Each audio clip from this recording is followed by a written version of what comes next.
American Builder starts right now.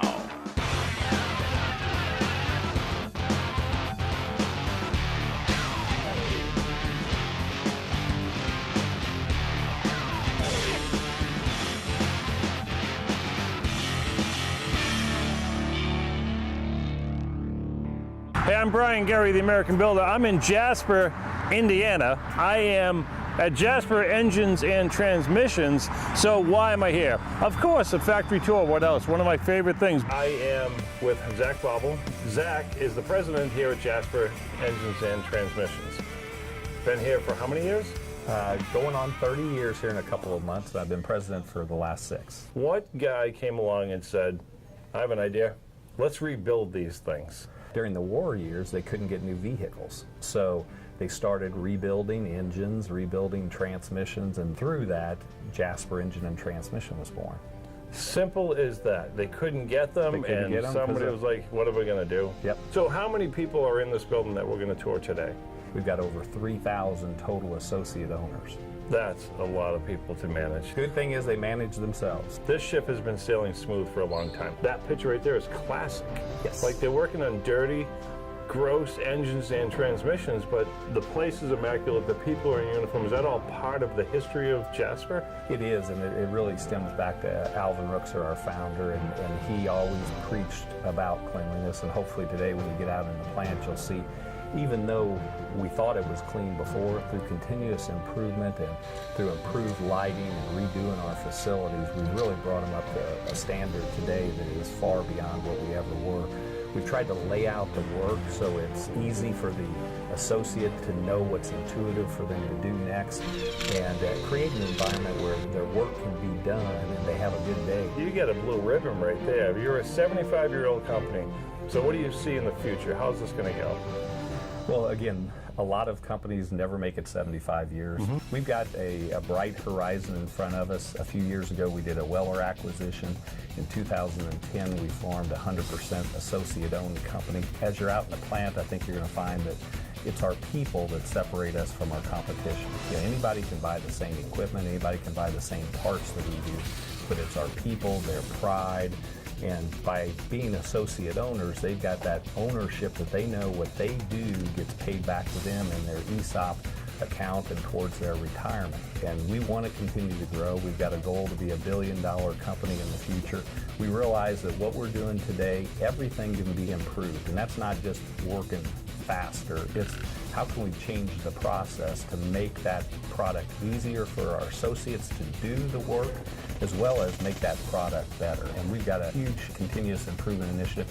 Every year we have over 16,000 continuous improvement ideas submitted, and we implement over 83% of those. So we've got a huge implementation of those continuous improvement ideas. That's impressive right there. That's why you're 75 years old, just because of that mindset right there. So I don't know how it goes from me shipping that to somebody to the end result, and they actually fire them up here, test them, go through all that. The majority of everything we sell is on exchange, so we would provide you with a replacement engine, then we get your old one back, we remanufacture it, and then we sell it to somebody else. Brings up one more question. I've got a 68 Corvette that I don't want to, I don't want any part going anywhere. So when that engine goes, can I bring that to you and get that engine back? Absolutely. We call that part of our Custom Authentic program, and we can give you numbers matching. We'll take pictures throughout the whole process and get it back to you just so it matches the vehicle's numbers and everything else. Really? So old classic cars, if you don't worry about that, you've got that covered too. So you got diesel covered, you got gas covered, you got transmissions. I mean, marine engines. I got a long day ahead of me. You do. Thanks for your help. Hey, Brian, I appreciate it. Nice meeting you. And the free go ahead into the factory is unheard of. I can't wait. Thank you. Ask them lots of questions. They enjoy talking to our customers. We bring through so many customers annually, and you'll be just like another customer. Done deal. Done deal. See you in the factory. A little bit noisy. I am inside the factory. I got my tour guide Jim with me. I picked Jim because Jim used to be a tour guide, but you're not a tour guide anymore. No, sir. No, I work now in the advertising department. Been with the company 18 years. It seems like everybody has been here a long time, up until Walls that I've seen 40, 50 years of employment. So it's going to be a great place to work. I wanted to start here because I'm just going to say That's the engine I shipped you from Boston. Very much so, yes. What happened? What happens from there? You are in our engine remanufacturing facility here in Jasper, Indiana. Approximately 367,000 square feet where we do remanufacturing of gas and diesel engines. And what we have here in front of us is a group of engine blocks that are ready to go through their baking method. We have a core facility about 40 minutes away in Crawford County, Indiana, where we store thousands of cores ready to be brought over here for remanufacturing. So what happens is, when an engine is brought into our facility, it is immediately tore down in one of our 5 pods, or what they call work areas, where each area does a specific task of remanufacturing. So in the first area is where they will do all the tear down of that particular engine and tear it down to its bare components. The engine blocks are then collected into these large metal bins where they're picked up by a forklift and taken to one of these ovens that are here behind you. That's an oven. This is nothing but a giant Just oven. one big oven. Yes, sir. So I'm gonna guess that they come in like a mess like this, and you're baking off all the crud. It's amazing what an engine can pick up after several, thousand or hundreds of thousands of miles for that matter. So you're basically here at the head end of the remanufacturing part where the engine blocks are brought in, they're taken to an oven, they're heated to several hundred degrees over a period of several hours to basically bake off the thousands of miles of road grime and everything to get this block and these castings ready for remanufacturing and machining. That's awesome. Let's beat up some of the line and see how they strip this thing off. Fair enough. This is the core that has come off of somebody's vehicle. Looks like she had a few miles on her. Oh, you can find all sorts of different stuff in there sometimes. Look how thick it is, seriously. So what's that guy doing right there with that gun? He's primarily beginning to do the disassembly work on that engine. He looks like he's taking off some of the outside exterior components. He's getting ready to peel the heads off that thing. Okay. And how many engines does he have, like, non-stop all day, right? He never doesn't have an engine that he has to strip. There's always going to be an engine waiting for them as they're coming through here, yes. All right, so what's the bath all about? Okay, this is kind of a pre-bath. Once the associates ahead of the line begin with the disassembly work, all of those components that he takes apart are placed on this wire tray, and the smaller components that come off the head are placed in a wire basket, and they agitate that up and down with a hot water bath. Basically just to rinse all the contaminants off, to basically prepare it to get it ready for machining. Looks good as new already. You haven't even done anything yet. It's a start. Yeah, it's a start. Right. There's a lot of baking going on. There's a lot of turntables that go through high pressure washing. That's what that is, okay. That's what that is as well.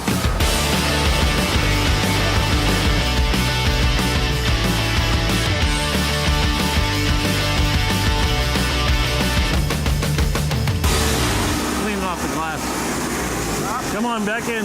I don't want to get in trouble. It hasn't even been repaired yet, but it looks good. It looks very good. It gives them a nice clean slate in order to do the machining work and whatever needs to be done to that engine. Amazing. We just dropped an engine block into a dryer. Don't try this at home. Washer, dryer. Seems simple to me. This is a company that's been doing this for 75 years. Everything runs so smooth. I'm just amazed, and we haven't even seen anything being rebuilt yet. This is just getting them clean to be inspected and then to be rebuilt. Absolutely amazing. That engine was just a rusted piece of junk less than 100 feet from me.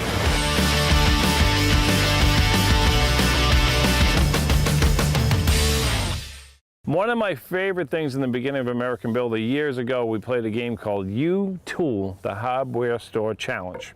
What is this, a piece of wood? No, it's actually a rubber band. We just messed with people all over the city of Boston way back in the day, and then all over the country for a while. Who would have thought ever this was the most talked about thing in the first few years of American Builder? So here you go, enjoy a classic U-Tool. You play a game, who thought of this? Pooper scooper. It's just a game, dude.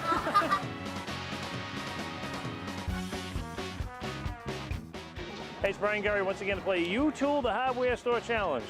I don't know if this is a tool, but I'm sure to stump a lot of people. It's a beautiful night. Let's go grab some victims. play a game called You Tool the Hardware Store Challenge. I don't know what's in there right now, but guess what we do with this? It could be a shot Of glass. course it could be. Tell me how to use that. Guess what this tool is? Hardy with the... Does it measure water? Well, it's not a Don't dreidel, think so let's see. It doesn't? Really? There's the tool being used. Yeah, there's the tool being used. Should we interview him? You know, you gotta try to make the show. We play a game called You Tool the Hardware Store Challenge. What do we do with this? Take shots. He's sleeping over here. I don't know, this one might be bad. No. It's ring gauge.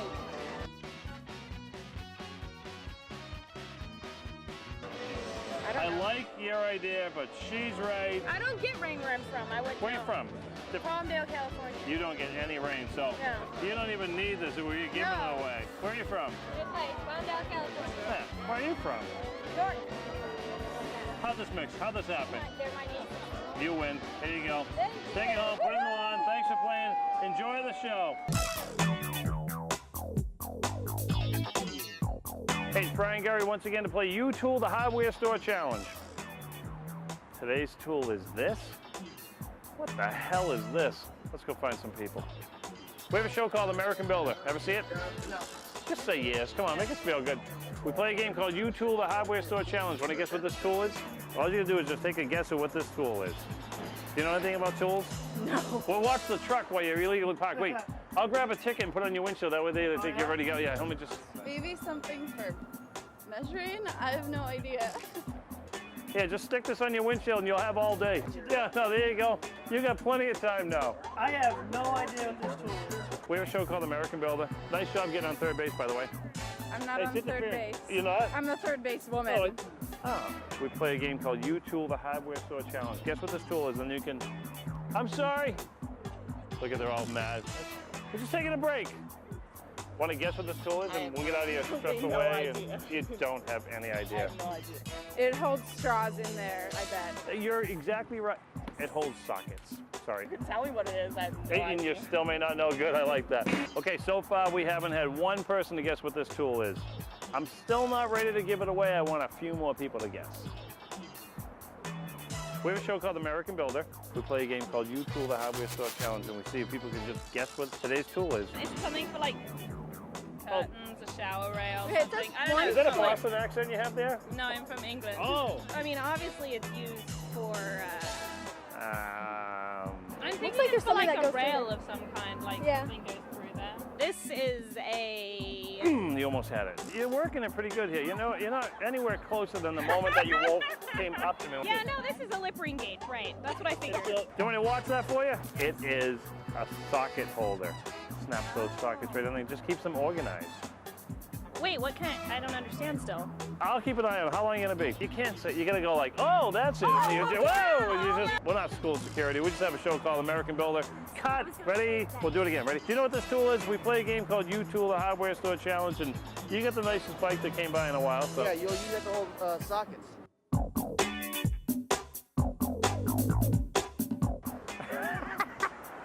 And he's smart to boot. Thanks. Now we will watch your bike. It's a socket organizer. Oh! Thank you. Transmissions. What I don't know about transmissions should obviously fill a room. Check out the transmissions at Jet. There's more moving parts in a transmission than anyone would ever think. And more with each passing model year. Unbelievable. This is a component that has to take all the power that your engine produces and somehow gets it to get onto the ground and turn the wheels so you can go.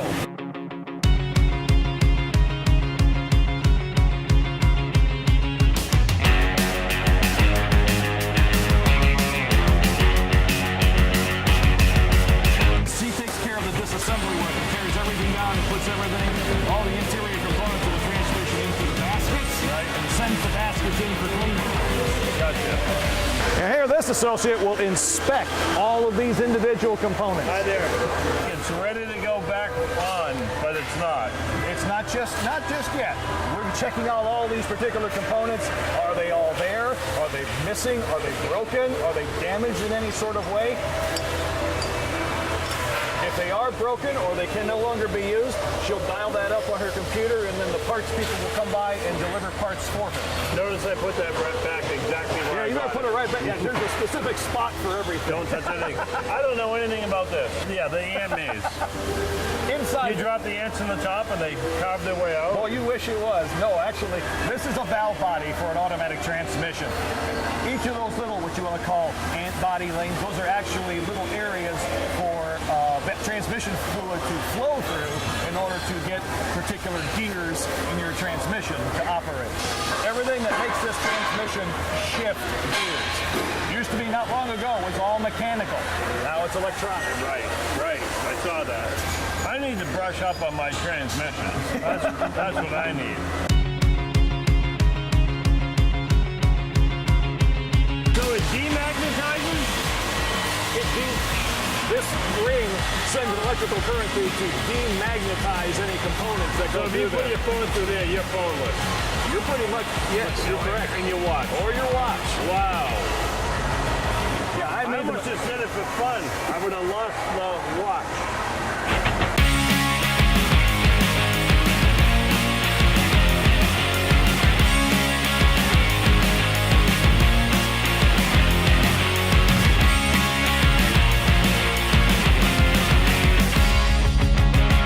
Are you paying attention to this? Are you watching what they're doing here with transmissions? So an average 5-speed automatic transmission has over 900 moving parts? No, I didn't know that one. Now this is called our Megapod. It's essentially the same job that you had seen earlier in one of the pods over there. Yep. We've just taken the assembly, the final assembly process, and broken that down into smaller chunks of work in order to get the job done. Gotcha. Every single one of these is a different transmission. Yes. Each one of these goes to a specific station in the Megapod. That's through all of our research and development and taking how we can take this tray right here and we can tell these people, these associates, that these components are going to go to this first station in the Megapod. And this is the first tray. 1A, 1B follows that, then 1C. Like I keep saying, 75 years. Yeah, I guess so. You deserve it. So part of the 75th anniversary is they give away a lot of food here. They pay for their lunches, they pay for their breaks, and today is near Easter, so everybody leaving by surprise gets a ham. Everybody. There's over 350 hams just in this facility alone. The other building, there's over 900 hams. This is crazy. Transmissions have just blown my mind, and Jasper has engines and transmissions. So we're leaving transmissions and we're going back into another gazillion square feet of just engines. Follow me. Okay, so we're back to engines now. Get a little confusing here, right? So sooner or later, these things must be tested, right? You just don't go through all this and ship them out. You know at the end somebody has a key to these things. A lot of time on cleaning and preparation. And the rods and everything that we didn't see in this line right here were coming in from different parts of the factory. That's correct, yes. So just as much attention to those. Very right? much so, yes. The rods, the crankshaft, the camshaft, they're done in separate areas, and then they're delivered up to the assembly area, which is where we're at right now. Right, so you cross that line right here, and now it's going back to an engine. All that's getting it ready for this right here. Very much so. We have basically taken the engine, we have torn it down to its basic components, it's gone through its remanufacturing and machining, and now we bring it back together in the assembly area, and this particular cart here, this is one engine that's ready to be reassembled. Yeah, this right here is a whole engine ready to go. I got a question for you. Sure. Do you test an engine? Do we test an engine? That's down at the tail end of the line. Do you actually fire up an engine? We do actually fire up an engine. It's called live run testing. Don't you need more components to fire it up?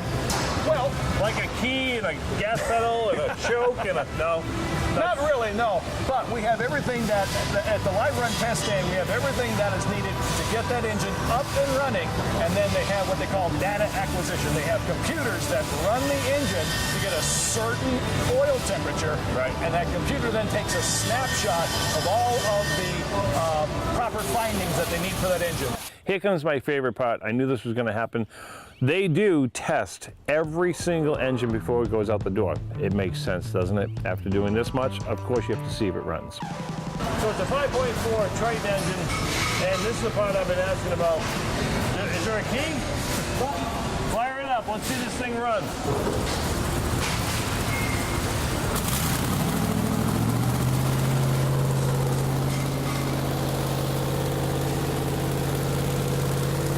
This would never get old. Never. And he's got it revved up too. Look how quiet it is.